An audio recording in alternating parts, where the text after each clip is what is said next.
Palavra da Verdade, com Hernandes Dias Lopes.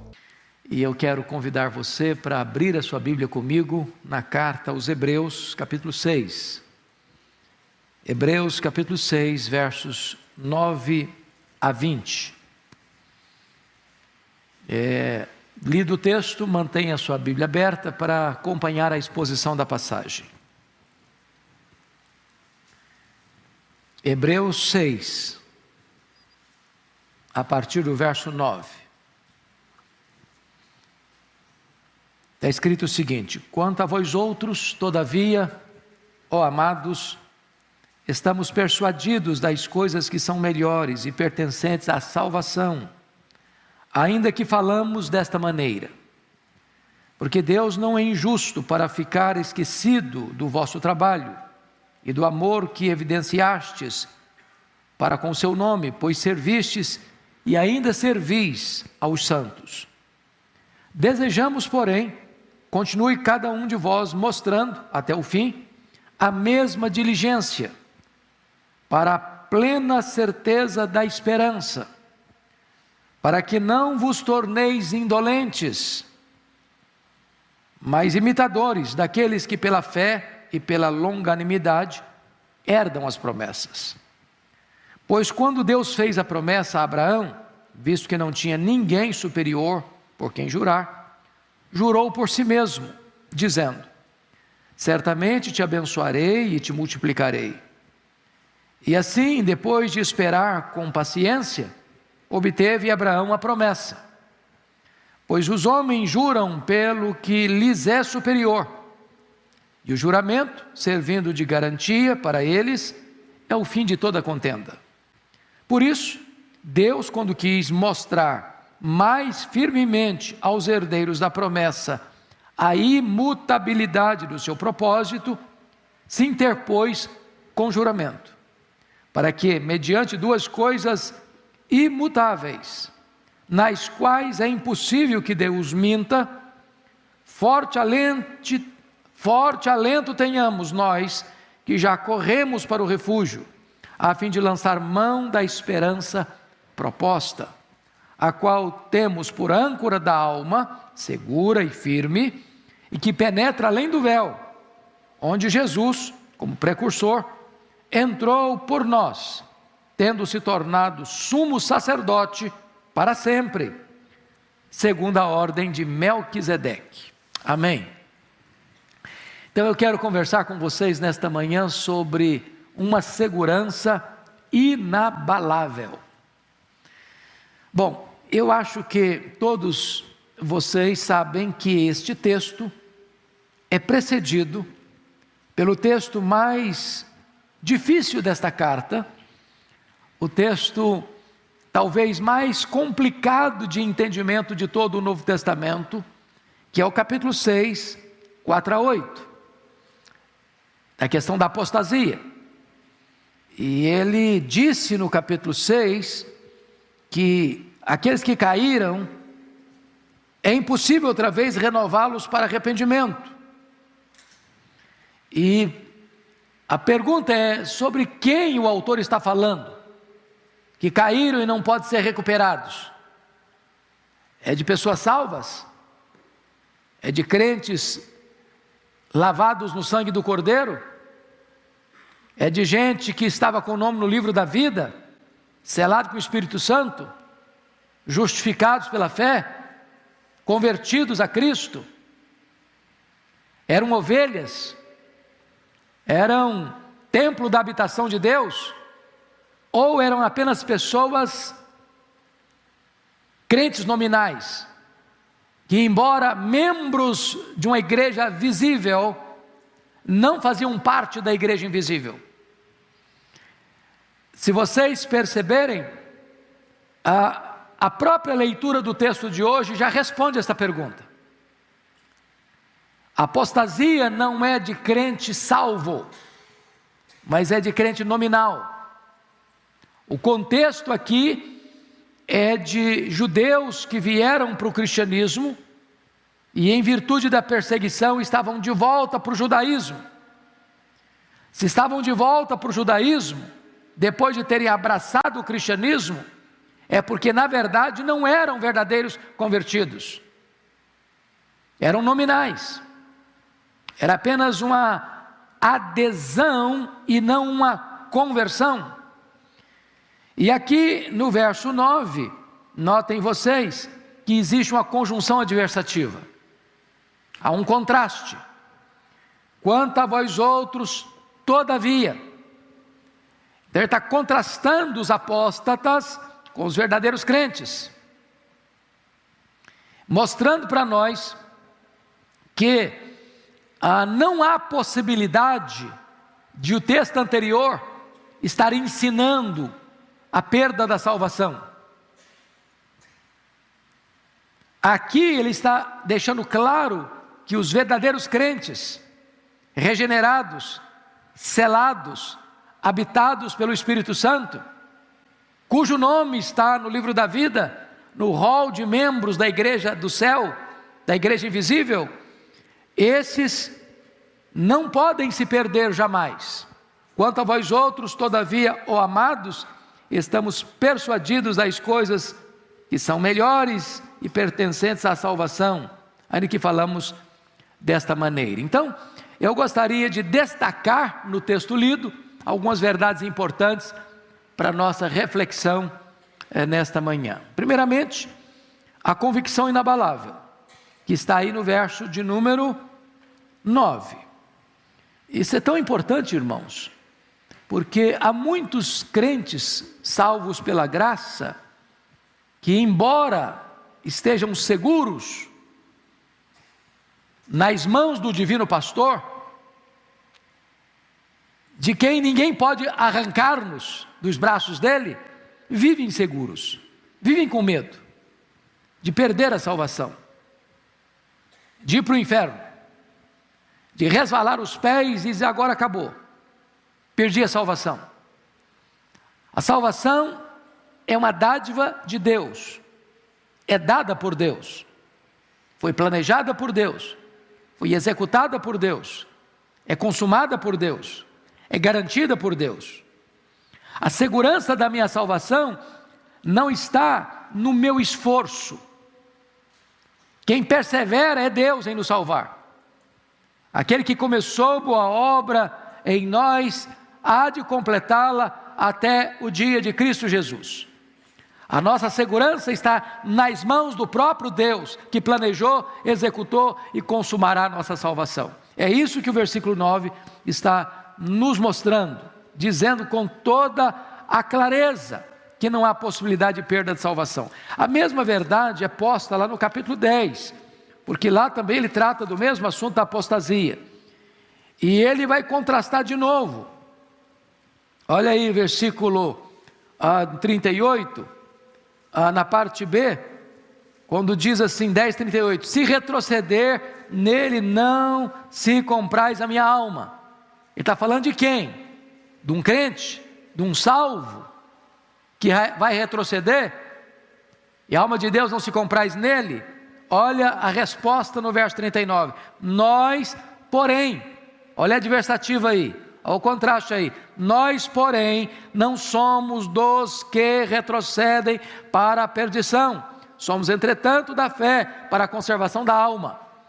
Então você vai ver apóstata. O que é um apóstata? É alguém que tornou-se membro da igreja, foi batizado. Pensa comigo em Judas Iscariotes, ele era um apóstolo.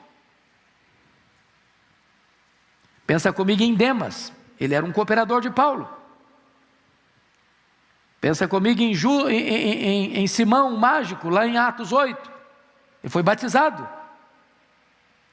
Então, o rol de membros da igreja militante, da igreja aqui da terra, não bate necessariamente com o rol de membros do livro da vida. Há pessoas que entram para a igreja, são batizadas, exercem cargo de liderança, pregam, como Judas Iscariotes, exercem uma posição de honra, mas nunca foram convertidas.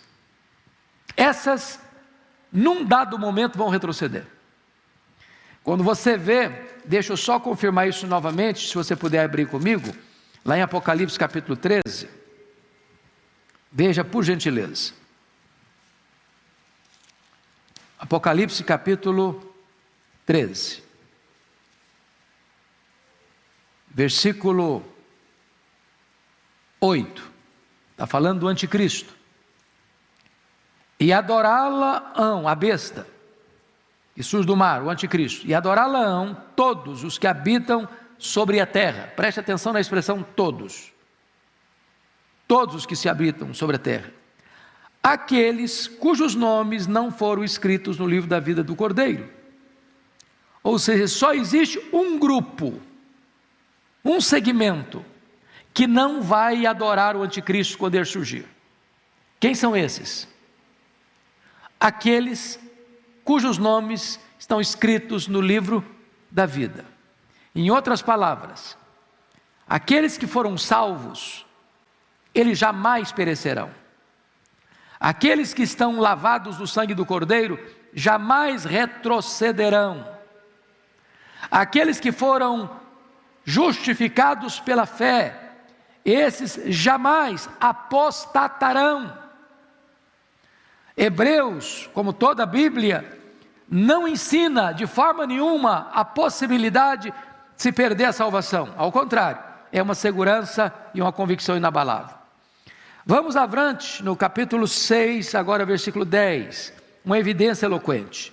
Olha aí, 6:10. Porque Deus não é injusto para ficar esquecido do vosso trabalho e do amor que evidenciastes para com o seu nome, pois servistes e ainda servis aos santos.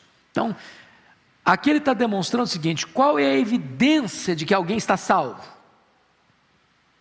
Como é que você pode identificar uma pessoa salva? E ele está dando uma evidência aqui. Qual é a evidência que ele oferece para nós? Primeiro, o trabalho. Depois o amor. Primeiro o amor, depois o trabalho. Ou seja, quando você ama, você é nascido de Deus. Quem não ama nunca conheceu a Deus. Quem não ama está nas trevas. Quando você ama, qual é a evidência desse amor? Não é palavra, não filhinhos, não ameis apenas de palavras, mas de fato e de verdade. Quando você ama, você trabalha, você serve. Isso é amor, não é discurso, é ação. Por exemplo, a Igreja Presbiteriana de Pinheiros, nessa pandemia, tem pregado o Evangelho, tem falado do amor. Mas se eu falasse apenas de amor aqui, de forma teórica, lá na ponta as pessoas estão passando necessidade, poderiam não entender o meu discurso. Quando a igreja se propõe a levantar, e hoje já são mais de 60 mil cestas básicas, para distribuir para o Brasil e para o mundo, para outros lugares, isso é serviço, isso é ação. Quando a Bíblia diz que você pode ajudar o seu próximo, e você diz, vai em paz, Deus te abençoe, ou volta outro dia, tendo possibilidade de ajudá-lo agora, eu não posso dizer que eu amo, se eu não sirvo, se eu não estendo a mão, se eu não abro o coração, se eu não abro o bolso, se eu não abro a casa, porque o texto está dizendo que aqueles irmãos, eles fizeram um trabalho, porque amaram e evidenciaram esse amor para com Deus, através de quê? Do serviço aos santos. Como é que você prova que você ama a Deus? Quando você serve ao seu irmão, é quando você socorre o seu irmão. Porque como é que eu posso amar a Deus a quem eu não vejo, se eu não amo o meu irmão a quem eu vejo? Agora, preste bem atenção nisso. O mesmo Deus que não se lembra dos seus pecados, se lembra dos seus atos de bondade. Quando você dá um copo de água a alguém que está com sede em nome de Jesus, você não fica sem galardão, Deus se lembra disso. Mas do seu pecado que Ele perdoou, Ele não se lembra mais, Ele joga para trás das suas costas, Ele lança na profundeza dos mares, Ele apaga como a névoa, Ele esquece do seu pecado, mas não se esquece quando você faz o bem, quando você serve ao seu irmão, quando você ajuda e socorre ao seu irmão. Olha que coisa maravilhosa. É por isso que a Bíblia fala de galardões. Quando você serve, quando você socorre, quando você abençoa, quando você estende a mão, quando você abre o bolso, quando você abre o coração, quando você abre a casa para servir aos santos, isso fica registrado nos anais dos céus, e Deus se lembra disso. Não é que você vai servir aos santos para ser salvo, não, a salvação é pela graça, mas ao servir o próximo, você evidencia que foi salvo pela graça. Socorrer o próximo, servir ao próximo, não é a causa da salvação, mas é a evidência da salvação. Pois bem, dito isto, vamos olhar um outro ponto agora, muito importante. Uma diligência necessária. Versículo 11, olha aí comigo. Desejamos, porém, continue cada um de vós mostrando até o fim a mesma diligência para a plena certeza da esperança. O que ele está dizendo?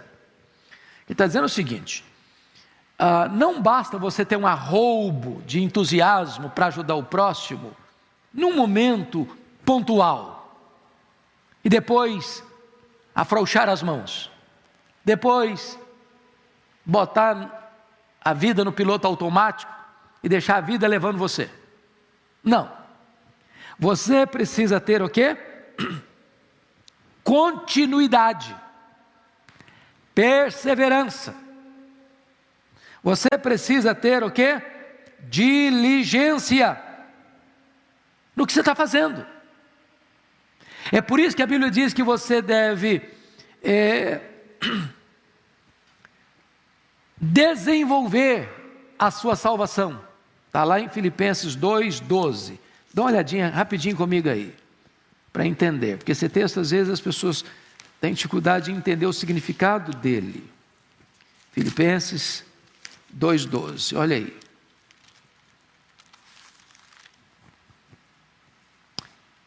Assim, pois, amados meus, como sempre obedecestes, não só na minha presença, porém muito mais agora na minha ausência, desenvolvei a vossa salvação com temor e tremor.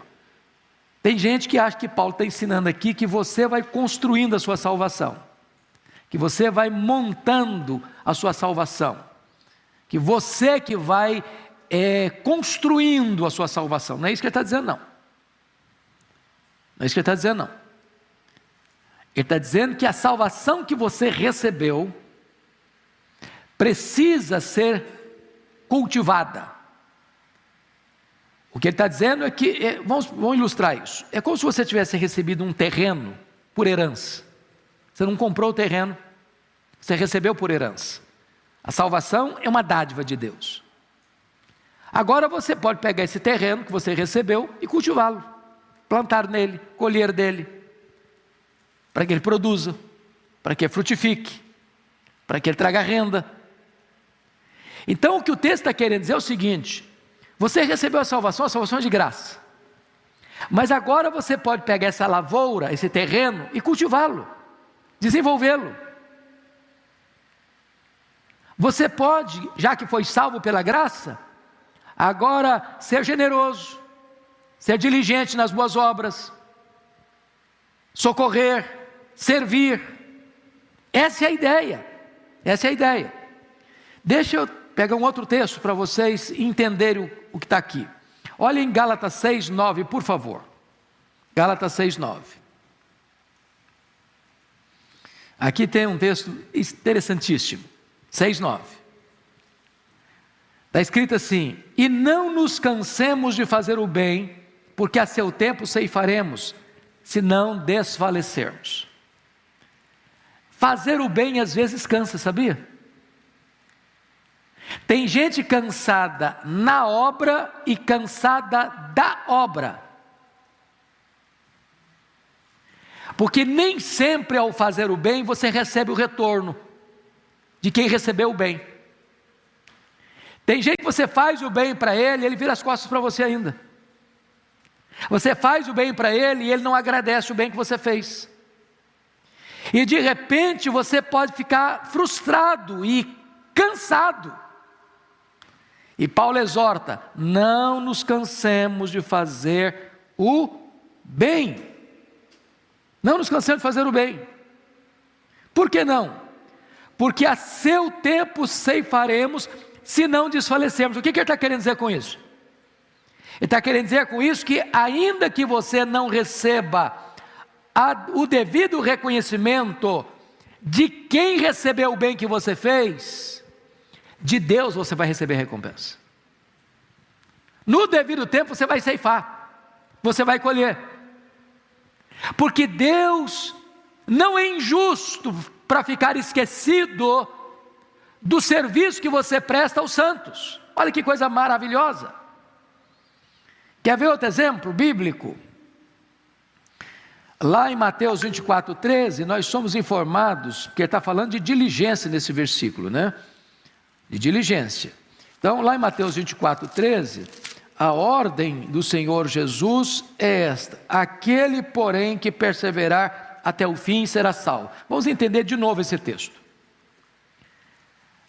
Vamos entender de novo esse texto, porque será que Jesus está querendo dizer que você só pode ter certeza da sua salvação na horinha que você estiver partindo? Na horinha que você estiver morrendo? É isso que ele está dizendo? Não, não é isso. Não é isso. No momento em que você crê no Senhor Jesus, você já tem a certeza, a garantia. Quem crer em mim, João 6,47, tem a vida eterna. Quem disse isso? Jesus. Você acha que Jesus mentiria para você? Jamais. Então o que ele está dizendo? Se você crê, você tem o quê? A vida eterna. Quem é que tem a vida eterna? Quem crê. O verbo não está no futuro, terá, está no presente indicativo. Quem crê, tem. Eu tenho essa Bíblia, eu não terei, eu tenho essa Bíblia. Está entendendo?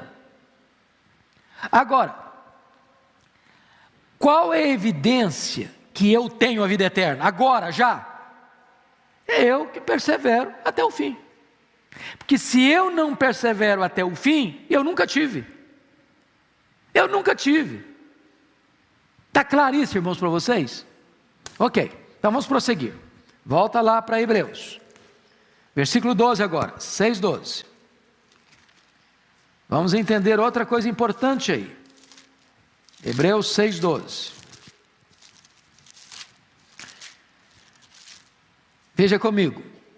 Para que não vos torneis indolentes, mas imitadores daqueles que pela fé e pela longanimidade herdam as promessas. Veja bem que o autor aos Hebreus está tratando de diligência, e ele não quer que você seja indolente, corpo mole, entendeu? Relaxado, omisso, braço cruzado, que não põe em prática o que você conhece. Então, o que ele está dizendo aí? Você deve fazer o quê? Imitar. Imitar. Imitar quem? Imitar gente que anda com Deus. Você deve imitar aqueles que pela fé e pela longanimidade herdam as promessas. Em outras palavras, mirem bons exemplos. Siga gente que anda com Deus.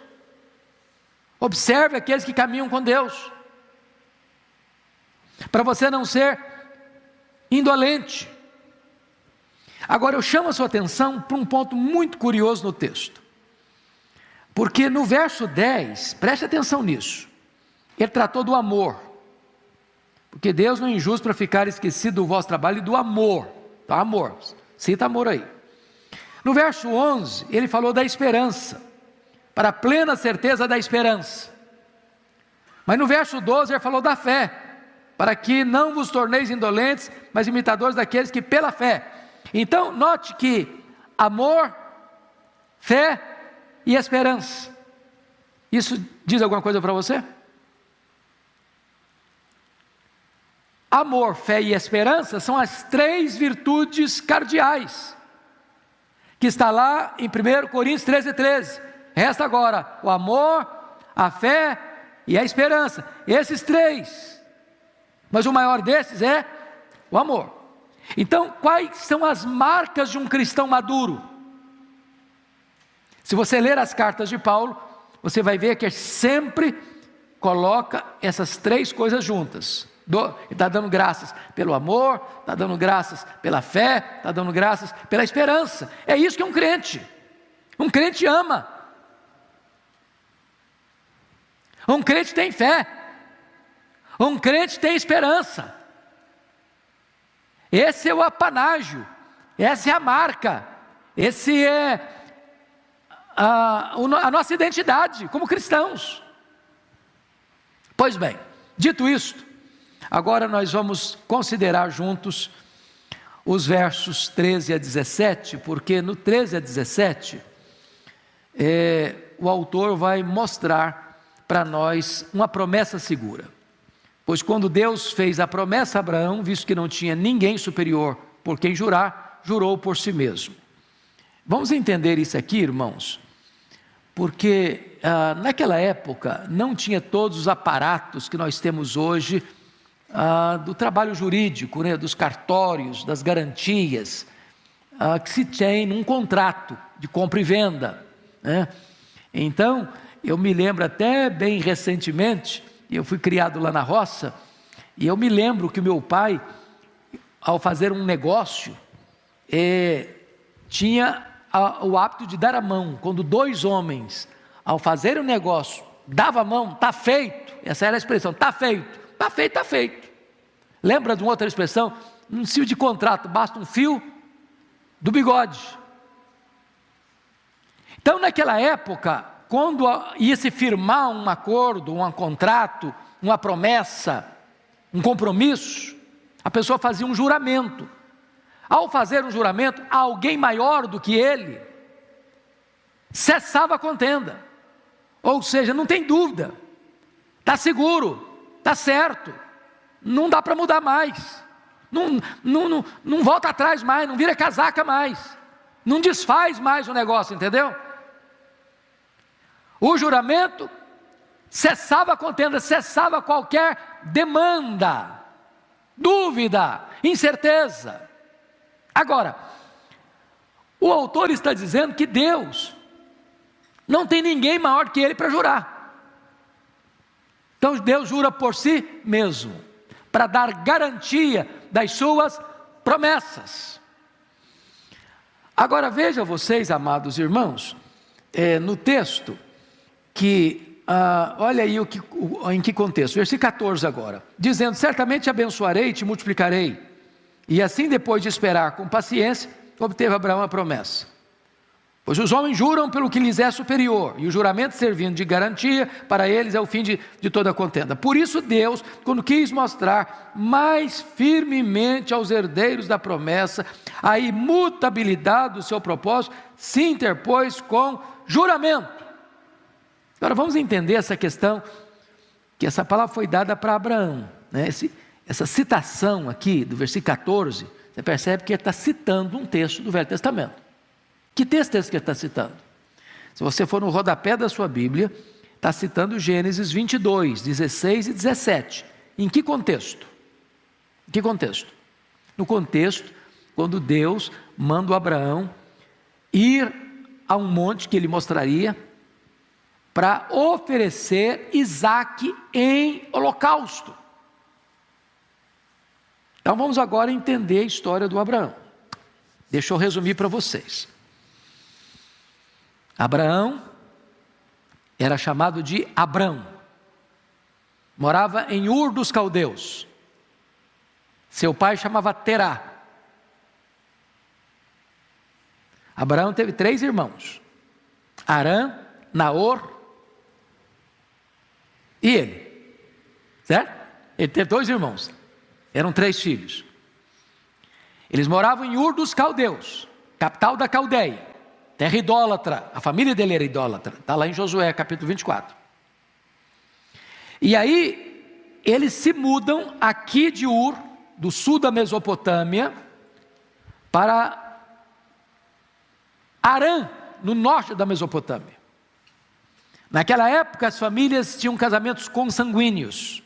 A Sara era meia ou meio, agora eu fiquei na dúvida no português, quem é melhor de português me ajuda, se é meio ou meia irmã. Quem é bom de português me ajuda. Meio. Meia. Vocês ficaram em dúvida agora, tem tanta opinião que eu não sei qual que é o certo. É meia irmã? Meia. Ok, então é meia, ficou certo agora. A Sara era meia irmã do Abraão. O pai da Sara era o Terá, outra mulher. Então, Abraão se casa com a meia irmã, Sara. Pois bem, aí, ele tem 75 anos, quando Deus diz para ele: sai da tua terra, no meio da tua parentela, e vai para um lugar que eu te mostrarei. Te abençoarei, e através de ti abençoarei as famílias da terra, as nações do mundo. E Deus prometeu outras vezes que a descendência dele seria como as estrelas do céu, e outra feita diz que a descendência dele seria como as areias da praia do mar. É claro que é um termo hiperbólico, né? Porque você sabe que há mais estrelas no firmamento que todos os grãos de areia de todas as praias e desertos do nosso planeta. É uma figura de linguagem. Pois bem, ele sai aos 75 anos. Com 86 anos, aliás, 85 anos, a Sara, que era estéril, achando que não ia ter mais jeito de ser mãe mesmo, porque já tinha cessado as regras, inclusive, diz para o Abraão o seguinte: olha, Abraão, não vai ter jeito não, então faz o seguinte, pega a minha serva, que era Agar, que veio lá do Egito, quando ele passou por lá, coabita com ela, e eu vou ser mãe por meio de Agar. O Abraão, em vez de confrontar a sua mulher, diz: não, minha filha, Deus me prometeu, Deus vai cumprir, não vão dar mãozinha para Deus, eu não preciso de mãozinha nossa não. Ele acabou cedendo ao desejo da sua mulher e coabitando com a serva egípcia. Nasce Ismael, né? Barriga de aluguel. Aí o que acontece? Quando Abraão tem 99 anos, quando Isaac nasceu, quando Ismael nasceu, tinha 86, me ajuda na matemática aí, quantos anos tem o Ismael agora? 13 anos, certo? 13 anos. Deus aparece para ele de novo. Abraão, vou mudar seu nome. Você não vai ser chamado Abraão mais não. Você vai ser chamado de Abraão. Abraão é grande pai, mas Abraão é pai de grandes nações, de multidões. E aí, Deus aparece e diz o seguinte para ele: olha, a sua descendência vai ser por intermédio de Isaac. A Sara vai conceber. Ele riu, a Sara riu, um riso de incredulidade. E então, quando Abraão tem 100 anos e Sara 90 anos, nasce o filho da promessa, o Isaac. Quantos anos tem o Ismael nesse tempo? 14 anos. 14 anos. Diz a Bíblia que quando o Isaac foi desmamado, e na cultura da época se desmamava no 3º ano, quantos anos tem o Ismael então? 17 anos. Na festa do desmame do Isaac, a Sara flagra o Ismael caçoando, zombando, escarnecendo do Isaac. O que está por trás? O que está por trás é que ele e a mãe dele sabiam que Abraão era um homem muito rico, e Ismael seria o único herdeiro dessa riqueza toda. E mais, ele seria o protagonista de todas as promessas feitas por Deus a Abraão. Quando parece que está tudo certo, não tinha chance de mudar esse cenário, a Sara fica grávida. um balde d'água fria no Ismael, um balde d'água fria na Agar. E agora, um rapaz de 17 anos zombando de um menino de 3. A Sara manda o Abraão despedir a escrava e o filho dela. E agora, o Isaac já grande, possivelmente aí para os seus 13, 14 anos, pelo menos com capacidade de levar nas costas um feixe de lenha. Deus chega para Abraão e diz: Abraão, eis-me aqui, Senhor, vai a um monte que eu te mostrarei, e oferece ali o teu filho Isaque, o teu único filho, a quem amas, em holocausto. Bom, esse texto parece uma loucura,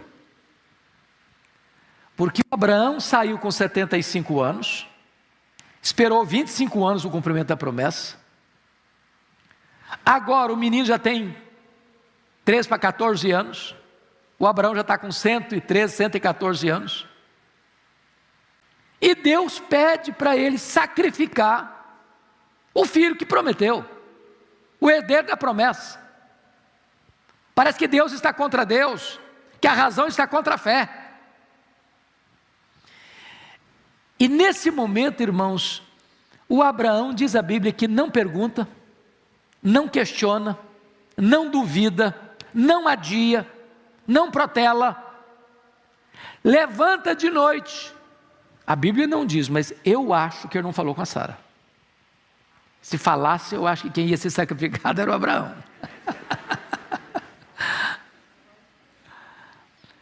Levanta cedo, racha lenha, pega 2 servos, pega o cutelo, pega fogo, bota a lenha nos animais, parte para a viagem. Ninguém sabe de nada, só o coração dele. Eu fico imaginando o Isaac pulando de alegria, fazendo uma viagem com o pai. 3 dias, que legal. E eu fico imaginando as emoções do Abraão. E diz a Bíblia que no 3º dia, eles avistam um monte. Aliás, Abraão avistou um monte que Deus havia indicado. E Abraão disse para os 2 rapazes, 2 servos: fique aqui, fique aqui, fique aqui com o animal. Eu e o menino iremos lá. Tendo nós adorado, voltaremos. E Hebreus 11 explica isso dizendo que Abraão acreditava que Deus era poderoso para quê? Para poupar o menino? Não. Deus era poderoso para quê? Para ressuscitar o menino. Sabe o que significa isso? Na mente de Abraão, de fato, ele iria sacrificar o seu filho.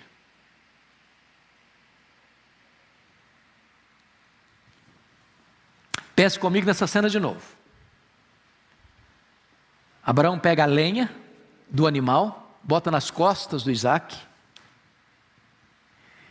pega o fogo, pega a faca, o cutelo, começa a caminhar para o monte, só os 2, juntos.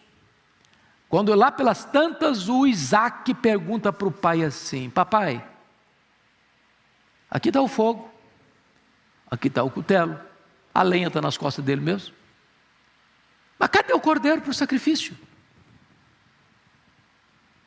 Eu imagino um nó na garganta do Abraão, mas a fé acendendo em sua alma, dizendo: Deus proverá para si meu filho, o cordeiro.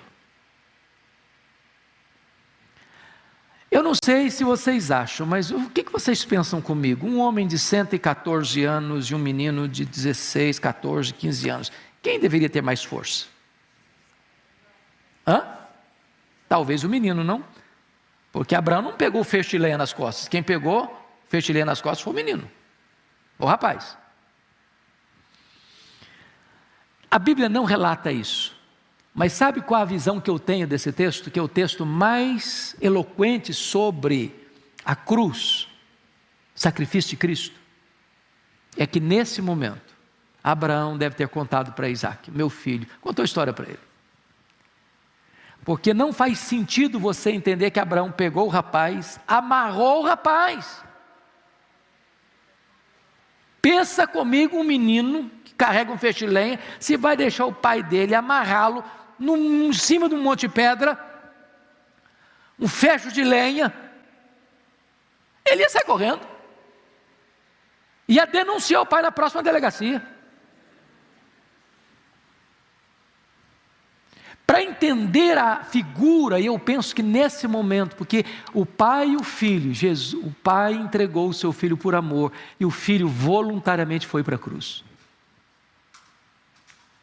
O filho se entrega, e quando Abraão estende a mão, o anjo do Senhor bradou. O anjo do Senhor é uma teofania, não é um anjo, é o anjo. Bradou do céu: Abraão, não faças nenhum mal ao menino, agora eu sei que tu me temes. Ele olhou um cabrito, um cordeiro, sacrificou, e aí Deus refaz com ele a promessa. Jurou por si mesmo que o abençoaria, que o multiplicaria. Deus, não tendo ninguém superior a ele mesmo para jurar, jurou por si mesmo.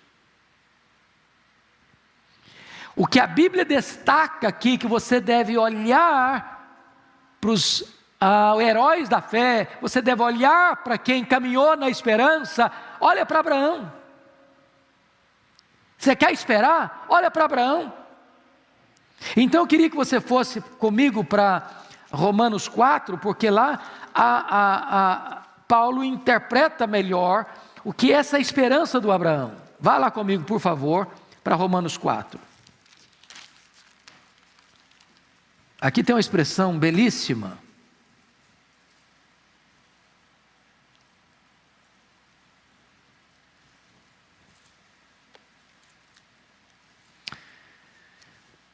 Veja comigo a partir do verso 17, como está escrito. Como está escrito: por pai de muitas nações te constituí, perante aquele no qual creu, o Deus que vivifica os mortos e chama à existência as coisas que não existem. Abraão, verso 18, esperando contra a esperança, creu, para vir a ser pai de muitas nações, segundo lhe fora dito, assim será a tua descendência. E sem enfraquecer na fé, embora levasse em conta o seu próprio corpo amortecido, sendo já de 100 anos, e a idade avançada de Sara, não duvidou por incredulidade da promessa de Deus, mas pela fé se fortaleceu, dando glórias a Deus, estando plenamente convicto de que Ele era poderoso para cumprir o que prometera, pelo que isso lhe foi também imputado para a justiça. Então, o que o autor aos Hebreus está nos ensinando, voltando para Hebreus 6? Ele está nos ensinando a termos esperança nas promessas de Deus. O que Deus prometeu, Ele vai cumprir. Pois bem, queridos irmãos, o que ele está querendo dizer é que a esperança de fé não é nenhuma fantasia.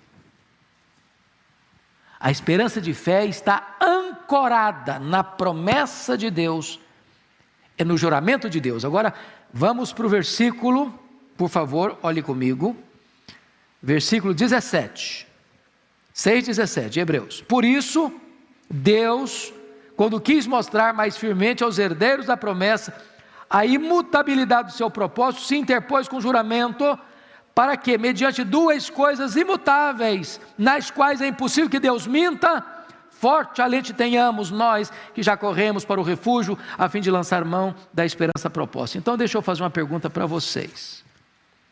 Quais são essas duas coisas imutáveis aí? Quais são essas duas coisas imutáveis? Para nos dar garantia da salvação. Quais são? As duas coisas imutáveis que ele está dizendo aqui, primeiro, é a promessa de Deus. Deus prometeu, Ele é fiel para cumprir. Segunda coisa imutável, que não pode mudar. Primeiro é a promessa, segundo é o juramento. É o juramento. Deus não só deu a promessa, Deus selou essa promessa com um juramento. Deus pega a própria cultura do povo, uma linguagem que o povo entendia, Quando alguém ia fazer um contrato, firmar um negócio, firmar um acordo, um compromisso, um pacto, se fazia juramento. Ao fazer juramento, a mão está dada, o fio do bigode está presente, compromisso está selado, não volta atrás. Então Deus deu a promessa, e a promessa já é imutável, mas Deus quer fortalecer ainda mais, dar mais garantia. Em outras palavras, Deus é o avalista da sua própria promessa. Deus está botando a sua assinatura no contrato, fazendo um juramento, dizendo: o que eu prometi é imutável, não muda. A segurança da sua salvação é inabalável. Então, eu quero terminar olhando com vocês o verso 18b até o 20, porque aqui há 3 ilustrações eloquentes para nos falar da nossa segurança da salvação em Cristo Jesus. Primeiro, olha o versículo 18, a parte B. Forte alento tenhamos nós que já corremos para o refúgio, a fim de lançar mão da esperança proposta. Já corremos para o refúgio. Essa palavra diz alguma coisa para você que lê a Bíblia há muitos anos? Lembra das cidades refúgios? Quando alguém cometia um crime de sangue, não dolosamente, e os vingadores de sangue corriam atrás dessa pessoa para matá-la, para se vingar, essa pessoa que tinha cometido o crime de sangue, não dolosamente, não intencionalmente, fazia o quê? Corria para a cidade de refúgio. Ao chegar na cidade de refúgio, o vingador de sangue não podia entrar. Mas essa cidade de refúgio, irmãos, apenas era um exemplo, um tipo de quem é Cristo para você e para mim. O vingador de sangue, o assassino, está atrás de nós, no nosso encalço, querendo nos destruir, querendo nos matar. Mas no momento em que você correu para Cristo, Ele é a sua cidade de refúgio. Quando você está em Cristo, o diabo não pode mais atingir você. Aquele que é nascido de Deus, Deus o guarda, e o maligno não lhe toca. Você está em Cristo, e Cristo é a sua cidade de refúgio. Segunda figura, versículo 19, a parte A. A qual temos por âncora da alma, segura e firme, e que penetra além do véu. O que é uma âncora? É uma linguagem náutica, né? Da navegação, certo? Então, é uma coisa de ferro, pesada, que se lança. Por ser pesada, ela vai até o fundo do mar. E via de regra, ela se engasta lá, se prende lá às rochas, mantendo o navio o quê? Seguro e firme. Agora notem vocês, na navegação, a âncora é lançada para baixo. Na nossa salvação, a âncora é lançada para cima. Você tem uma âncora segura e firme, firmada lá em cima. A promessa de Deus, o juramento de Deus, que você que está em Cristo, está seguro, está firme. Sua salvação está o quê? Garantida. Terceira figura e última, o precursor divino. Olha comigo aí o versículo 19b e o 20. Segura e firme, e que penetra além do véu, onde Jesus, como precursor, entrou por nós, tendo se tornado sumo sacerdote para sempre, segundo a ordem de Melquisedeque. Essa palavra precursor, irmãos, no grego, a palavra prodomos, significa o batedor, a guarda avançada de um exército. Você já viu, quando tem uma autoridade entrando numa cidade, ou indo, passando por uma determinada rua ou bairro, que vão os carros batedores na frente. Essa palavra aqui.